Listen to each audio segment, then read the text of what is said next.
back to another episode of the Converge podcast. We know that it's been a minute, but we've been busy.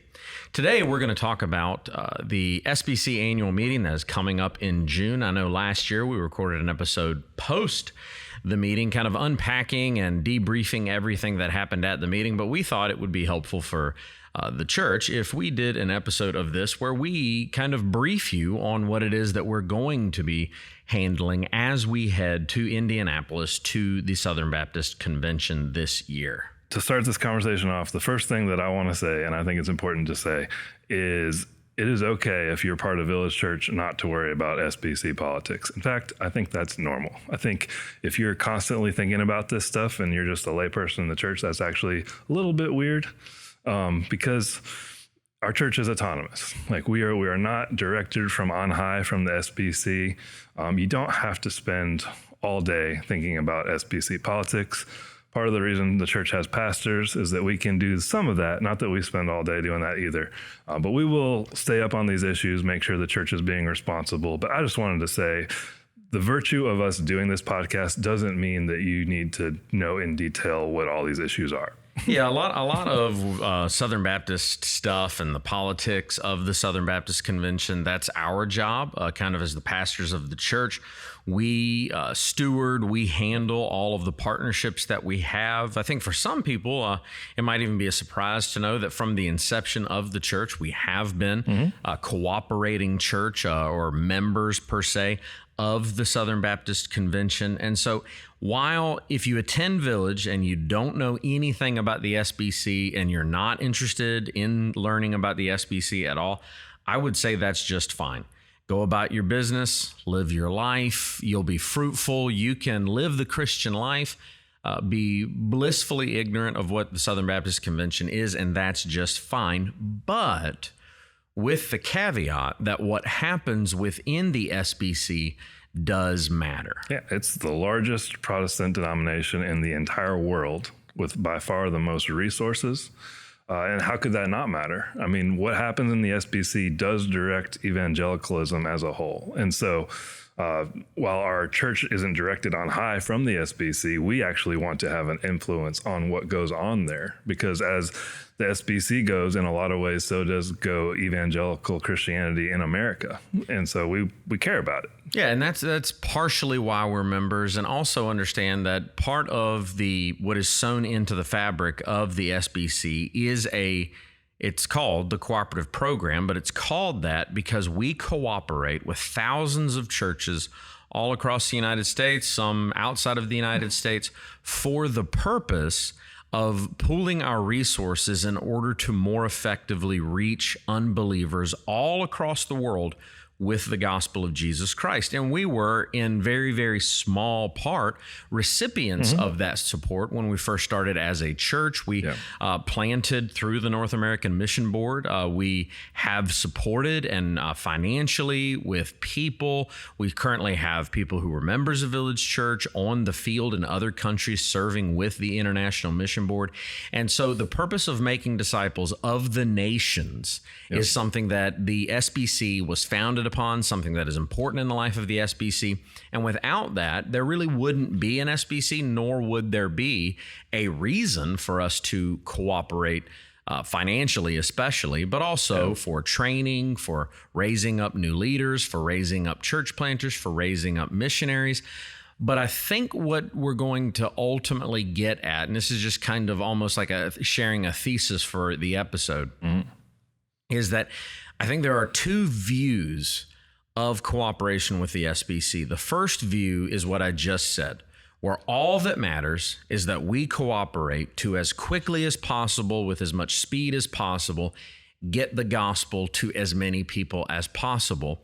And we have no concern for any other issue. Everything else is a secondary issue. Everything else falls by the wayside. The other way of viewing that is that there are foundational beliefs that we need to agree upon in order for us to cooperate faithfully. And the easiest example of that is just, we got to answer one question. How can we cooperate together if we don't agree on the gospel? And so for us to cooperate with another church, it necessitates really a question. Okay, so if we're going to reach the nations together with the gospel, here's that question. What is the gospel? And so there are, and there always will be, and there must be foundational elements for us to agree upon. Yeah. There must be a fence put around the yard and say, there are certain things that if it falls on the other side of the fence, we just certainly can't cooperate together. Yeah. And so when you say it that way, and I'm asking the question, why should we care about what happens in the SBC? Well, I am going to care about fighting liberals who want to confuse that question any way they are trying to take over a conservative institution, which the SBC has been. And that's happening. And so for that matter, I would say, yeah, it does matter to fight some liberals as long as it's not distracting the church from our primary mission. And we're careful that that doesn't happen. But yeah, it's worth our time to put up a defense of what is the gospel? What is a pastor? These are things worth fighting over a little bit. And so we're happy to do that in its proper place. I do know there are, people in our church who follow the news, who follow social media. And so they have questions about things they see, things going on. And so we are happy to do this episode and answer some of those questions, put our cards on the table, let people know where their pastors stand on these issues. And I do think that is one reason how we've gotten where we've gotten, is way too many pastors in the SBC are just silent about these things. They don't actually tell the truth about what they think. And we're going to tell our people where we stand and why.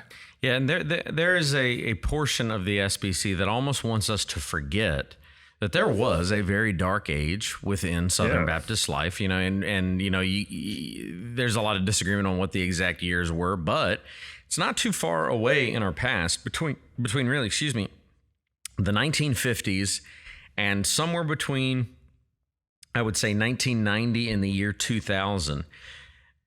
We were not dealing just with singular issues here and there as to saying there's a liberal drift, theologically speaking, within the SBC, but rather the Southern Baptist Convention wholesale was an extremely liberal denomination, whereas the seminary professors, by and large, did not believe in the exclusivity of the gospel of Jesus Christ. Many of the seminary professors didn't even believe in the deity of Jesus Christ. And all of them, really, by and large, every Southern Baptist seminary kind of rejected the inerrancy of Scripture, the authority of Scripture, certainly the sufficiency of Scripture as a whole. And so between really 1963 and somewhere in about the middle of the 90s, there was a huge fight within the SBC that, historically speaking, is called the conservative resurgence, where conservative pastors and conservative theologians as well kind of partnered together behind the scenes to methodically and strategically put conservatives on different committees within the SBC in order to root out liberals and to really change our doctrinal statement, which ultimately became the Baptist Faith and Message 2000. And our church holds to the Baptist Faith and Message 2000. Believe it or not, there are churches within the SBC still that refuse to adopt the Baptist Faith and Message that was ratified in the year 2000 as their mission statement, or rather their statement of faith, whereas their cooperation was concerned. And that's one issue that has caused where we are currently as a convention, where we are now bringing into question, what does it mean to cooperate together for the purpose of mission? How much, even within our own statement of faith, can we disagree about? And it has really landed on the issue of female pastors. That's really kind of the make it or break it issue. And so many pastors, I guess you would say, that consider themselves quote unquote conservative are saying, well, I am personally against female pastors, but I don't think we should go as far as to require everyone to agree on that specific thing to be part of the SBC. And it's a strange thing where it's like, if it is in our statement of faith, then shouldn't it matter? Because some people treat God very arbitrarily, as though God wants only men, qualified men rather, to be pastors. But it's just an arbitrary thing, and it doesn't really matter that much. Whereas we would look at it and we would say, no, this is about creation design. This is about male headship. And right there, if you're trying to reach people with the gospel, especially if you're trying to plant churches to make disciples of Jesus Christ, you're immediately going to run into a distraction. And yes, arguing with people that you're supposed to be cooperating with is going to cause a distraction. But the answer to the distraction is not to treat the issue like it doesn't matter. If it's in our statement of faith, then it matters enough for us to say, okay, well, I'll find somebody that I line up better with to cooperate with. And the plea from real conservative pastors is that should be what the Southern Baptist cooperation is limited upon. Yeah, that's it. I mean, as soon as you say this critical doctrine, like God's creation design, it matters and I believe it, but on the other hand, people who don't believe that can be cooperating with us like everything's good. As soon as you go there, that's actually theological liberalism. Because if you believe something but say that it's okay if anyone else believes anything other, you don't really believe it. And people don't want to admit that, but you don't really believe it as a core doctrine. It's a take it or leave it. And so this fight matters for that reason. Yeah, and I think what has happened where some people kind of, they have this blurred line between mission and doctrine. And of course, this podcast, in large part, has been to get rid of the blurred lines between mission and doctrine, understanding that mission and doctrine are partners for the gospel. They work together in our minds, in our lives, where our mission is concerned. And, you know, this term missiology was almost dubbed, really, in large part, in the late 90s. And it's just the study of what mission looks like. And when you've trained really almost an entire generation of pastors, that the best type of mission is one by which you compromise on things that prevent people from you would say coming to faith in Jesus Christ in order to win an audience with an unbelieving culture. What has then kind of happened, and what I think a lot of people didn't really think was going to happen with that third way mentality, is that it would creep inside of the way churches operate with one another. And so now it's crept inside of the partnership with churches, where now we say, well, doctrinal beliefs shouldn't matter where our partnership together in order to push the gospel out further and further is concerned. And so when we talk about the pressing issue of female pastors in the SBC, we are talking about liberal drift. If you are an egalitarian, you are liberal where theology is concerned. And we will tell you exactly what we think. We're going to tell you exactly why we think that. And the big issue this year is what's called the law amendment. Yep. So what we're going to do now is kind of walk through some big issues headed into the convention, explain those and our thoughts on them. So I was just going to say, you don't want to treat every year as though it's a watershed moment in the life of the SBC. But I will say last year and this year, where the future trajectory, and I think measuring trajectory, if you are a pastor, and so if you just happen to be listening to this and you're a pastor that isn't part of Village Church, I want you to understand that the way in which we steward our partnerships is we get together as a team and we measure what we believe the trajectory of something is. And so if I'm looking at the trajectory of something and I'm saying, okay, it's okay now, but if they continue in this direction, this is what I think is going to be the case. And any leader that's worth anything is going to measure trajectory. That is how you're going to have to gauge success and failure. And so last year, the line in the sand for us and our partnership was the Rick Warren vote. Saddleback Church is ordaining female pastors. They've been very open about it. One of the biggest churches in the nation, one of the most influential men, probably in the last 30 years of the Christian church in the United States, was Rick Warren. And he was brought to the Credentials Committee for having women pastors. That was outside of the lines where our statement of faith as a cooperating convention is concerned.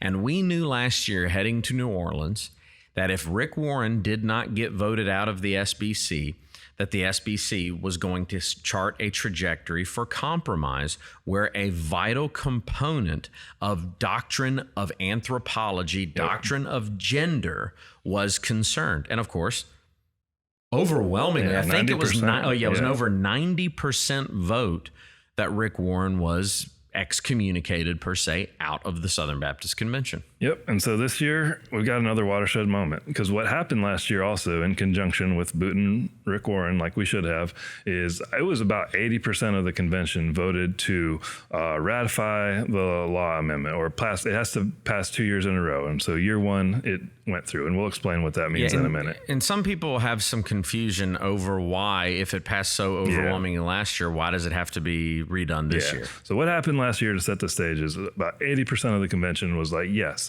we need to clarify what is a pastor. It's a male. Women can't serve as pastors, and that language is in there to clarify that. That was great to see, right? But that has to pass again this next year. And why this is a watershed moment is if the convention comes together and so clearly, the room says, yes, this is a good thing. We want to take a stand on doctrine where we're at. And then if in the next year, because of influences of poor leadership, which we're going to talk about, those same people are convinced to vote that amendment down the next year so that it doesn't pass, that's a big problem with the trajectory of the SBC. So that's why this matters so much. It's got to pass now. Now, what is it?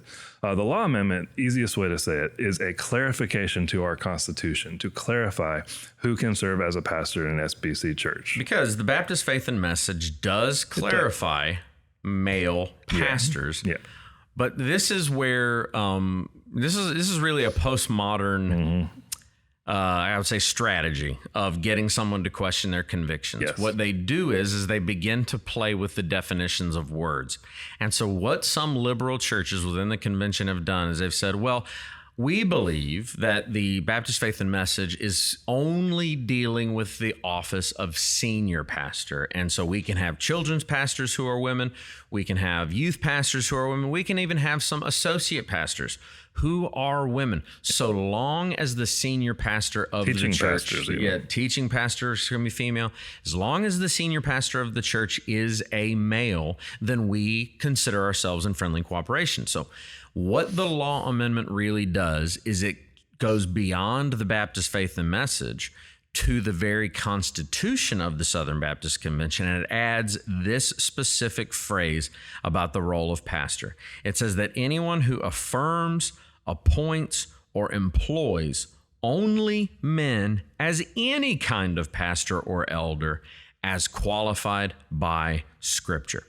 And so adding that to the Constitution makes it very clear that if you're going to partner and be a cooperating member of the Southern Baptist Convention, you cannot have any female pastors at all, at any level, under any kind of pastoral title at your church. And that clarification is needed, because some will say we don't need that clarification. If you read the original documents correctly, that was already understood, which I would say, yeah, it should have been.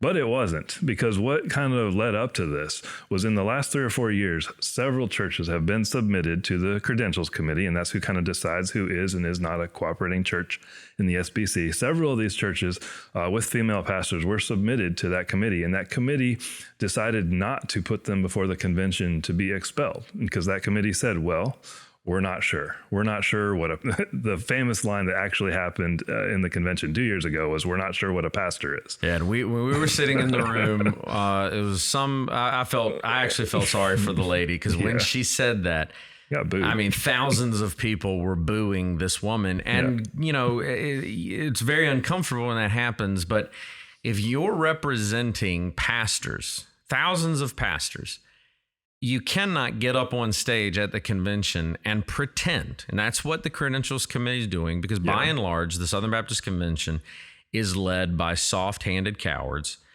You cannot look at the convention and play this word game. And those types of word games are power moves. And those types of power moves are meant to make you look like, you're some type of staunch, uncaring person. And you cannot look at this room full of pastors and say, well, we're not sure what the definition of a pastor is.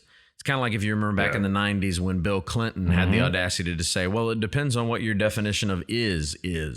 Like, that's a word game. That's you trying to obfuscate the situation. That's you trying to blur the lines. And here's where we are with this. Doctrine that you don't enforce is meaningless. And so the SBC has a decision to make. Is it going to enforce its doctrine on what it means to be a cooperating churches? People don't realize, but we've studied, and you can study this pretty easy because churches put their websites online and actually display who their pastoral staff is. And we know that over 1,500 churches in the SBC have women pastors on staff in various positions. And according to our doctrine, they should be expelled from cooperation in the SBC. That should happen. It really shouldn't be up for debate, but it has been. And so that's kind of gotten us where we are. We need a quick, clear mechanism to say those churches are outside of cooperation. They shouldn't be a part of the SBC. It's confusing our mission. It's, as you said at the introduction, it confuses ultimately what the gospel is. If we have some churches confused on creation design, we need to get clarification on this so that we can move forward on mission together. And so that's why the law amendment is so essential, because yes, already the Baptist Faith and Message 2000 should be sufficient, but it clearly hasn't been, because those 1,500 churches are still here. The leadership of the SBC has taken no action to do anything about this.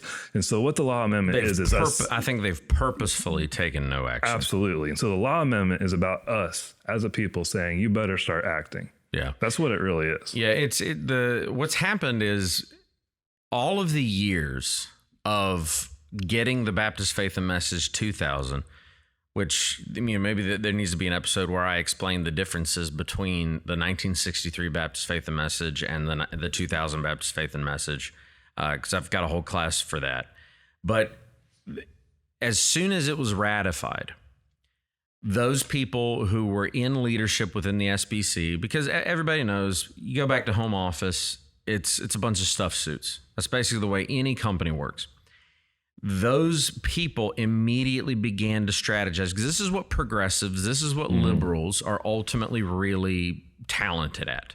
They began to strategize, how can we fill the committees of the Southern Baptist Convention with people who will not enforce our statement of faith? Yeah. And so what began to happen is that the Credentials Committee, their teeth were taken away, and it began to be filled with men and women who wouldn't enforce anything, because now one of the great sins that you can commit is if you're firm on any matter. Yeah. And so when your entire committee's job is to decide whether or not someone should be a member of the SBC, and you basically put toothless cowards on the entire committee who only want to be nice to everybody, well, then the whole committee loses its entire purpose, and it has no teeth to actually enforce anything.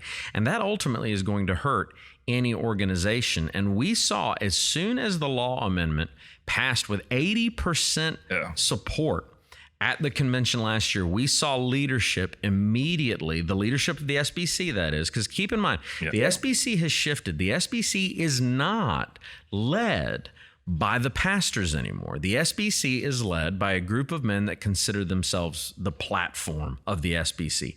They don't look to the pastors of the SBC, who are by and large great men of God, to see what should the direction of the SBC be. No, they have small meetings by which they set the standard of what the SBC trajectory should be, and they attempt every convention to bully thousands of pastors by saying, this is the direction we're going to go. This is how we're going to use the cooperative program finances. This is the agenda that we're going to set.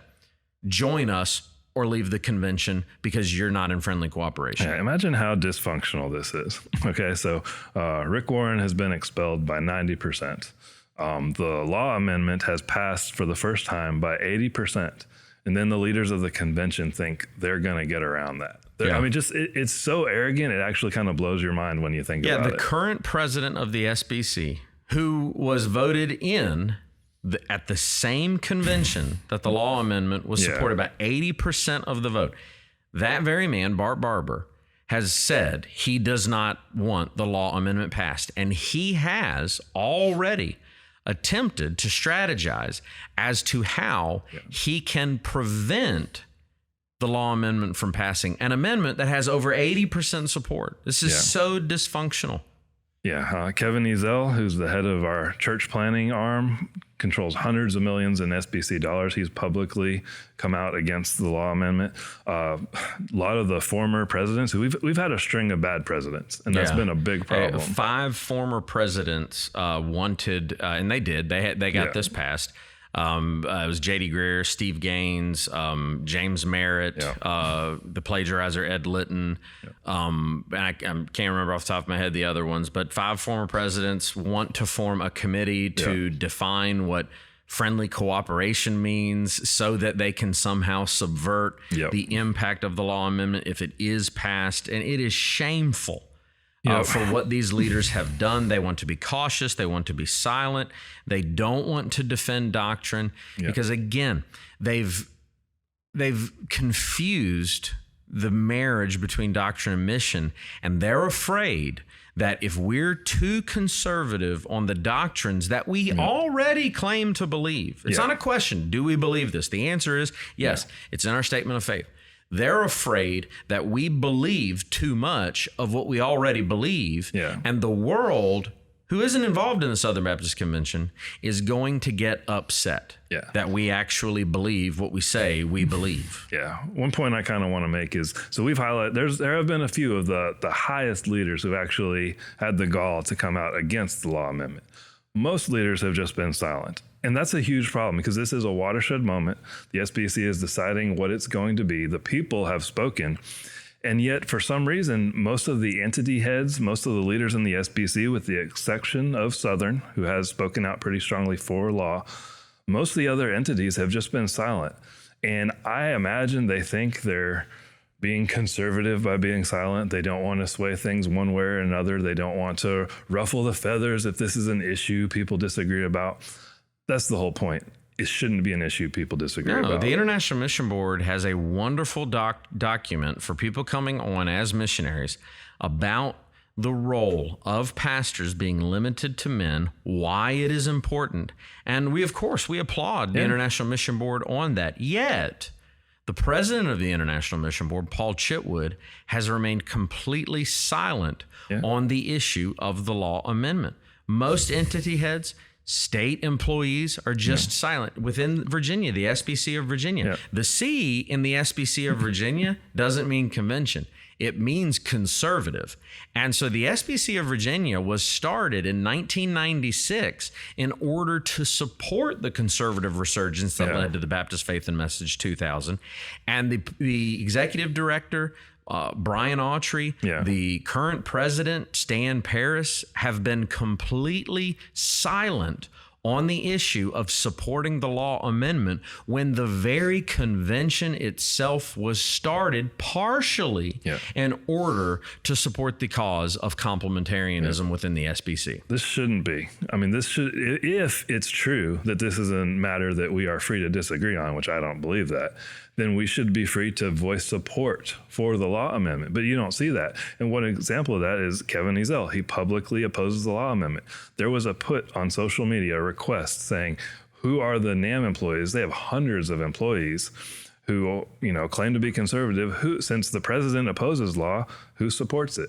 Not one person would publicly stand up and say they support the law amendment. That is a massive problem in our convention, and anyone who denies that that's an issue just has their head in the sand. Yeah, and it's a terrible mission drift as well, because the key with missions is that one of the most effective tools moving forward in the United States of America, and that's one thing that the IMB has to understand, is that for years, since the early 2000s, we have had it ingrained in us as we were being trained as pastors that the United States needs to be understood as a post-Christian culture. Therefore, the same mentality that we take in reaching people overseas must be put into play if we're going to reach the United States of America. And we see the outcome of what it looks like to be in a post-Christian culture every single day, not just on social media, but in our neighborhoods, with the rise of the LGBTQ agenda, with the rise of gender reassignment surgery, even on minors within the United States.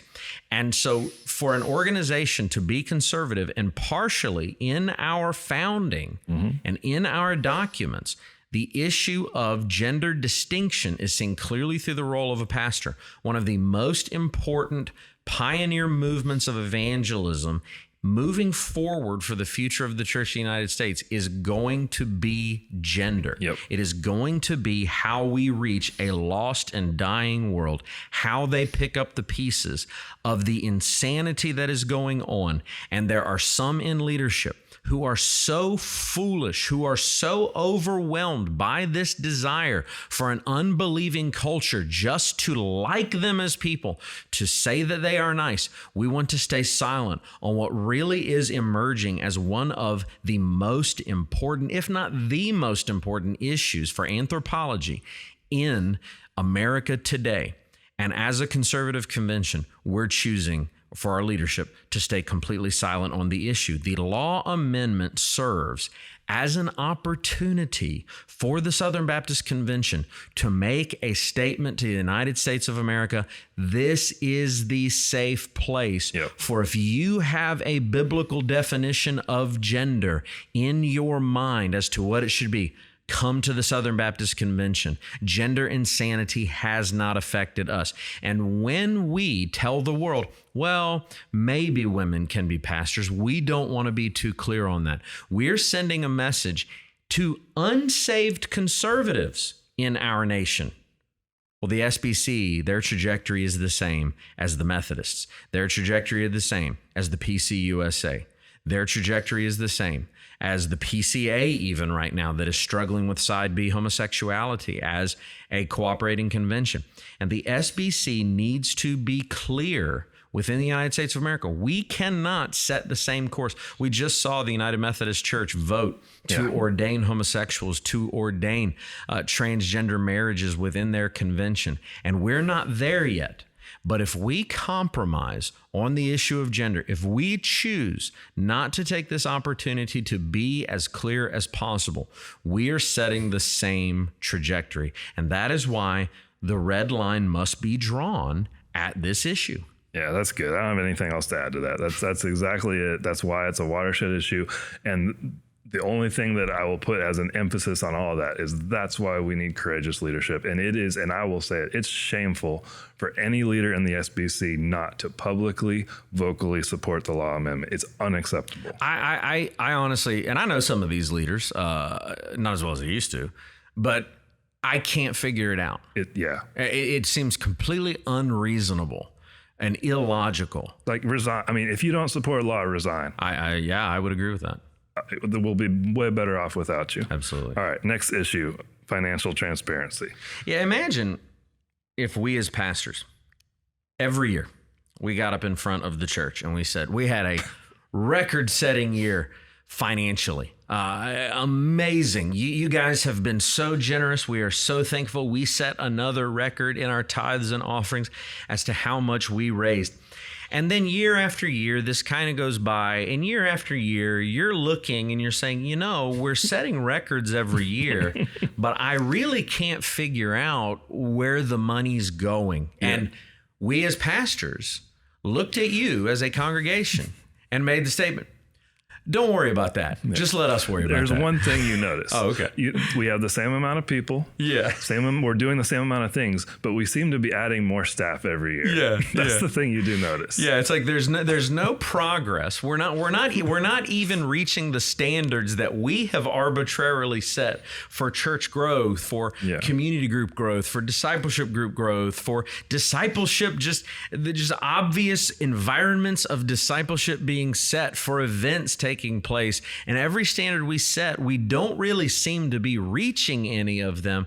But at the same time, when you ask, well, what happened to the funding for all of those things? And our statement as pastors at Village Church was, well, you just need to trust us with that.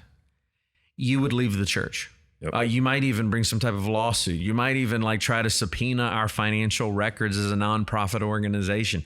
You might try to do those things. Well, there are just some things that should be patently obvious to us, that if you're an organization that boasts a tremendous amount of receiving gifts, you should at minimum be able to provide some type of accounting as to what specifically that money is being allocated towards. And by and large, every organization within the SBC is fighting any transparency where finances are concerned. And I would say even at a pastoral level, that's just a base level of accountability that any organization should provide.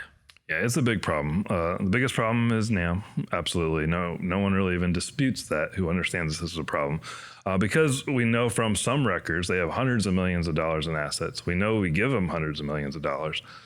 And there's very little accounting on how that gets spent on church plants. And a recent study showed that back in 2005, North American Mission Board could prove they were planting about 1,500 churches a year.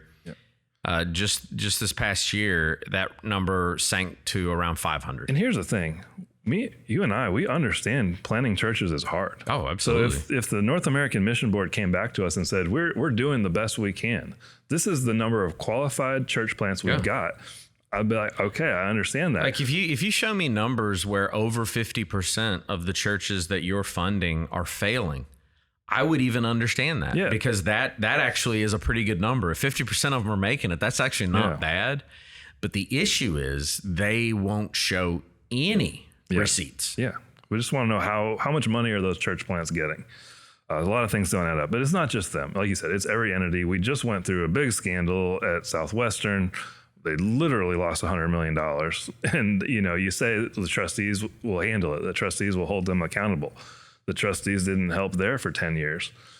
So we've got a transparency problem, and it's not like we're asked. The other thing I want to make sure is clear is in this financial transparency movement, and what's happening is there's going to be a motion put forward to request every entity provide 990 type information, which is it's a federal tax form. It just says, here's some basic disclosures you need to make to the people who support you. It's not like I want to know specifically what every employee is pulling down every year. And I think sometimes people think that it's that minute, that we want the details of what is Kevin Ezel's housing allowance. No, I don't care about that stuff. I just want to know that basic 990 level. I want to know percentages. I want to know what percent of the money is going to staff at large. You don't have to get specific. The overhead? We just want to know what the overhead of the North American Mission Board is, and they simply won't answer any of those questions. Yeah, and so just like the law amendment, there's no good reason to oppose this, and there's a lot of bad reasons to oppose it. There's no good reasons, and we do not have enough trust anymore to act like we can just trust them. Let us be clear. It costs a tremendous amount of money to plant churches. I know that. You know that. We know that personally from being church planters. I know that from seeing what took place within the SBC of Virginia, where church planting funding was concerned. Events cost a tremendous amount of money. Overhead costs. It takes a lot of staff members to lead an organization in the right direction. I think church plants should actually get more money. I don't think church plants should get less. Exactly. I'm one of those advocates that would say church plants need as much money as you can possibly give them. And so I'm going to advocate for more money. But we also understand that as stewards, we need to hold people accountable for the money that we are giving and making sure that it is going to wise places. So I don't think we need to belabor that point, but just know financial transparency is an issue at the convention this year. We think it's a clear cut that we should pass those measures, and surprisingly, or not surprisingly at this point, a lot of leadership opposes it. And so that's a fight we're going to have. Speaking of that leadership, one issue every year at the convention is the presidency. And we have had a string of bad presidents, just flat out bad presidents. The biggest reason they've been bad presidents is because they have appointed soft, unprincipled people to the committees that they're responsible for appointing. If you're not in the Southern Baptist Convention, what I mean by that is, there's a right way to say that and a wrong way to say that. If you're in a congregation of a Southern Baptist church, you're in the Southern Baptist Convention. But if you're a pastor of a Southern Baptist church, you're in the SBC at a different level. By and large, people in the congregation don't really always understand the mentality that some pastors take into their partnership with networks and denominations. There are many people within networks and denominations who are pastors of a local church, but their goal is to not be a pastor of a local church. And it doesn't make any sense to me. I think it would be a total downgrade to be And don't take this the wrong way if you're one of my friends that works for a network or a denomination. But to me, it's a downgrade to go from the office of pastor to denominational employee. But I also, when I was working for the SBC of Virginia, there were many people that I worked with that their goal, their life's dream, was to be a full-time denominational employee. They wanted out of the local church and they wanted to be a denominational employee. And so many people that are set up by the platform to be candidates for the SBC, the purpose for their candidacy is to add to their resume because they think it's going to make them a little more cheddar down the road. They think it's going to win them a little more influence down the road. They believe that it's going to lead to an appointment in either a state convention, which we've seen that happen, or at a Southern Baptist seminary for a post that I can only assume is easier than the office of local church pastor. We've seen it time and time again. How many vice presidents that are basically retired megachurch pastors does the North American Mission Board have right now? Too many to count. A lot. Yep. So what happens is these presidents that we keep electing keep appointing yes men to the committee. I mean, I think people can understand that concept. They appoint people who don't want to hold anyone accountable. This issue of financial transparency we just talked about. They appoint the people that don't want financial transparency because they just want to please their superiors. And so that's been going on now for so long that all the committees are full of these people. And so we need presidents who are willing to challenge the system. That's just the bottom line. We've tried that the last few years and failed at that. But we continue to, every year now going forward, we're going to be in that position where we need a president who is willing to appoint people who will hold some folks accountable and actually challenge the status quo a little bit. What has continued to happen is the platform, as you refer to, the leaders in charge of the SBC, they kind of put forward, this is the guy we want for president. And that's been happening the last 5-6 presidential cycles of this is the guy we would like to see as the president. He's going to keep the status quo going. He's going to appoint all the people we want to see appointed that won't challenge anything. And so you need to vote for this person. And unfortunately, because the SBC has been a trusting organization for a while, because things were going pretty good in the early 2000s, they just approve whatever president these folks put forward. And so we keep getting the status quo this year. And I'm just going to say it, whether this ruffles some feathers, that person is Clint Presley. He's made several statements on the campaign trail, so to speak, to make it clear that he's going to keep the status quo going. The two that I would identify is he has opposed financial transparency, which is inexcusable. I cannot wrap my mind around how anybody could be against financial transparency. And then here's what he's done with the law amendment. He said he supports it because he's a conservative, and I think it's pretty obvious any conservative should support the law amendment. And he probably reads the room and sees it's probably going to pass pretty well.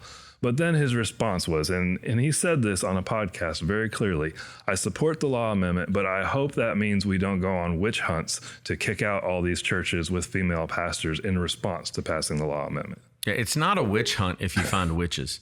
Yes. And so witch hunt is technically, it's from the Salem witch trials. It's you're accusing a bunch of people of being witches that aren't really witches. And so it's a misnomer in the way that it's put out. Yeah. But if you continuously find those witches, then you're on the right hunt. Yeah. Then you're looking in the right places. If you keep finding churches with female pastors, well, the problem isn't that you were looking for them. The problem is no one's doing anything about it. And Clint Presley clearly doesn't want to do anything about it. And then we can't have it. We need someone who's going to not keep the status quo going. There are two other liberal candidates running for president. And these two guys should not even be in the SBC. No, that's Bruce Frank and Mike Keybone. They flat out reject the law amendment. They want the SBC to go in a liberal direction. That should be off the table. There's a couple other guys running. The one that I would publicly support is Jared Moore. And the reason for that is pretty simply, I trust him to challenge the status quo. That's the reason. We know Jared Moore. We've got a relationship with Jared Moore. He's legit. He's a good guy. He believes the right things. He is doctrinally conservative on all of the right issues. But here's the thing about Jared Moore, because I've seen him go toe to toe over the issue of homosexuality with people time and time again. He's actually got a backbone, and he's actually willing to do things, even if they're not super popular with the people of esteem, but he's willing to do it and actually pay the price for getting the job done. Yeah, and he's publicly said, I'm going to nominate people who are willing to take the SBC in a more conservative direction. That's the first time I've seen a presidential candidate actually say that in the last 5 or 6 years, which is the thing that's actually needed. So I hope the best for him. He's got a tough hill in front of him because the platform, and here we can explain how they do this a little bit. They have lunches and dinners around when we get to Indianapolis promoting the presidential candidates and who they want to see. In several of these, all of them that I've seen, they've only invited Clint Presley. Yeah, it's so fascinating. And you and we burned our resumes a long time ago, so we're not too worried about what people think of us. But it used to be that there's an after-hours event called 9 Marks at 9. Yeah. There is a lunch event called Baptist 21. Exactly. And there used to be that there would be a difference between the optics of those two where the panel members were concerned because they're going to take different positions on each. But what you see now every year is that every panel has the exact same people on it. And you can see that they're trying to promote a certain person for president because they're part of the platform now. There's no use for Baptist 21. And I hate to say this, but 9 Marks has just eroded into irrelevancy. Yeah. They do nothing more than glad hand people, while after the fact say that, well, we're for complementarian values.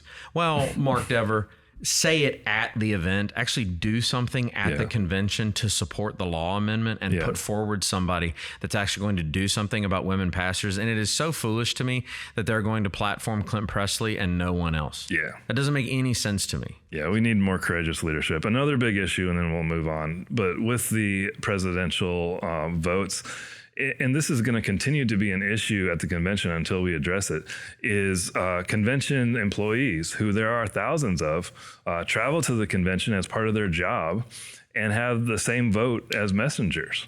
And those people are obviously incentivized to do what their bosses tell them to do. Oh, absolutely. North American Mission Board pays for even the travel expenses, the hotel expenses for church planters every year. And I'm not really against that. No, I think they should be there. But they also, in the same vein, will tell you, well, if certain people get elected as president, you know, your funding may dry up. You know, if we have to be financially transparent, well, your funding may dry up. And that's just wrong. It's a huge conflict of interest. No secular organization would put up with something like that. And so it's pretty ridiculous that we do. Yeah, at some point, I would like to see the SBC move to a place where if you are receiving your paycheck because of the cooperative program, you should not be able to be a messenger at the convention. Yeah, I think it's very reasonable. Last issue, and this is related to a lot of the things we've already talked about, but the trustees in the SBC cannot be trusted anymore. No. And we've got to have some change there. So every entity, the SBC is made up of the seminaries, the North American Mission Board, the International Mission Board. So these entities are all supposed to have a board of directors, so to speak. That's the trustees that are appointed ultimately by the president. And these are the people that hold these organizations accountable. You ask, I say there's all these issues with Kevin Ezell. Who's supposed to be holding him accountable? The trustees of NAM are supposed to be. And going on, and I think this really happened as a result of celebrating the conservative resurgence and not minding our doctrine after doing that. We all assumed everything was great. We're just going to be conservative forever. Yeah, it's like everybody got drunk at the after party for the conservative resurgence, woke up with a hangover, and then forgot what the conservative resurgence was all about. It's like that's what's happened. And so all the trustees now are just cheerleaders. We see it all the time, especially if you're plugged in on social media. But it's not just that. But that's where you see a lot of times what people think. But you have these major scandals happening in entities. I mentioned Southwestern. We mentioned all the questions about NAM. The trustees are not asking these hard questions and not seeking to hold anyone accountable. And so we've got to change that dynamic in the SBC if we're going to get to where we need to get to. Yeah. And then we've got, two glaring examples of trustees not being trusted. It's not just NAM. Yeah. It's also the ERLC. I wanted to pretend like they didn't even exist almost. The ERLC should be completely defunded. Yeah. It should not be a part of this. Even if they receive just a small amount of money of the cooperative program, it's too much. $50 would be too much because the ERLC has evolved or devolved into nothing more than an organization of Democrat operatives. It began with Russell Moore. Russell Moore was a terrible leader, and then he gaslit Southern Baptists on his way out, lied about sexual abuse, lied about people being guilty of sexual abuse, went to Christianity Today, and more or less, he has left the faith. I don't believe Russell Moore to be a brother. He left Brent Leatherwood to lead the ERLC, and Brent Leatherwood's worse than Russell Moore was. It's just mind-blowing that Russell Moore was as bad as he was, and we put his picked successor in charge. Like, what's going on? There's so many issues that the ERLC has done that the trustees should hold them accountable for, and there's been nothing. They've been advocating against our interests, things that Southern Baptists clearly, by any polling, are opposed to. The ERLC has been supporting illegal immigration. And by illegal immigration, what we mean is the insanity that is currently going on at the border. Yeah. Because when you say he supports illegal immigration, you think, well, okay, he supports immigrants coming into our nation. No, he supports having basic road warrior, Mad Max-esque chaos at the border where people are dying every single day. And Brent Leatherwood wants to advocate for nothing to be done. He personally, in Louisiana, they had a bill that would have abolished abortion. It would have outlawed abortion. Brent Leatherwood personally lobbied to have that bill struck down because Brent Leatherwood does not want abortion abolished. He wants babies to be murdered. When the trans crazy person, I believe it was a biological woman, when she attacked a Christian school, she wrote a manifesto that would have exposed to the nation the insanity of transgenderism. Brent Leatherwood personally worked to keep that from getting out. And so he is protecting the interests of trans people rather than the interests of Southern Baptists. It is bad, and that is why Village Church directs our money away from the ERLC. But the trustees do absolutely nothing. Yep. Same thing with NAM. I mean, there's no accountability. We have caught NAM supporting egalitarian church plants over the last 5 years on multiple occasions. And the response is always, oops, our bad. The trustees never ask questions. They never ask, how could this have happened? They never speak out about that issue. And this is, I'll say this publicly, Kevin Ezell lies about it. All right. Kevin Ezell lied from the convention floor last year about partnering with egalitarian churches. The video is on social media because it's just from the SBC convention feed. It's not some secret thing. Messenger asked about egalitarians that were training our NAM church planters. And it was documented, obvious that this has been happening. These are churches that were actually paid by NAM to train church planters. And Kevin Ezell got up there and he said, well, they were just the hosts because we need buildings and we need places to put people. And of course, the people in the room, they don't know better. They just took his word on that. That was a lie. And there's been no accountability for it across the convention. It's so disappointing. Yeah, it was a lie because staff members of that church were on the North American Mission Board's payroll. On their website. Yeah. And so that's one just such a glaring example of, you're telling me there's 30 something trustees of the North American Mission Board. Not one, decided they should publicly ask some questions about that. It's disgraceful. So we need better trustees. We can't trust if we're not going to hold people accountable. Yeah. Trust necessitates accountability. It's like Ronald Reagan used to say, trust, but verify. The verification is the accountability part. And when we refuse to verify anything, there simply is going to be, and already has been, a complete erosion of trust. Yep. So I would wrap this up by saying the SBC can be saved and it can be used for much good, but it must be fought for. And it must turn more conservative in order to survive. Everything drifts leftward, and we got to stop drifting. I think the accusation that the things that we're saying here in this podcast are we're just being troublemakers, we're just airing complaints. No, we're the ones actually fighting for this thing to survive. If it continues on its current course, all the thousands of denominational employees are going to be out of jobs. Yeah. Because that's where we're headed. Like, the SBC needs to be fought for. And so we're not the ones trying to tear it down.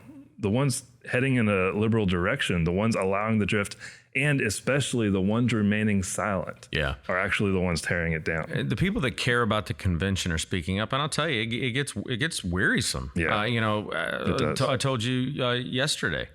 I feel like we've been doing this for 4 years, and I'm getting pretty sick of it. Sometimes I think it is a distraction from doing things that are actually of value. But I always come back to the SBC at its base level is great. If we commit to being who we say we are. But there must be a standard by which we draw the line to say if we cross this line, then our trajectory is going to be the same as the UMC. And I'm not going to stay in it until the day that we're ordaining transgenderism, we're ordaining gay marriage. I'm not going that far. The time for a better trajectory is right now. I'm not going to wait another 5 years to see a better trajectory. Absolutely. So we're going to Indy. We're going to let our voice be heard. We're going to work for what we believe in, but we don't exactly know how things are going to turn out at this point. Well, we'll have, of course, more updates to come. Thank you so much for joining us for this special episode of the Converge podcast. Thank you.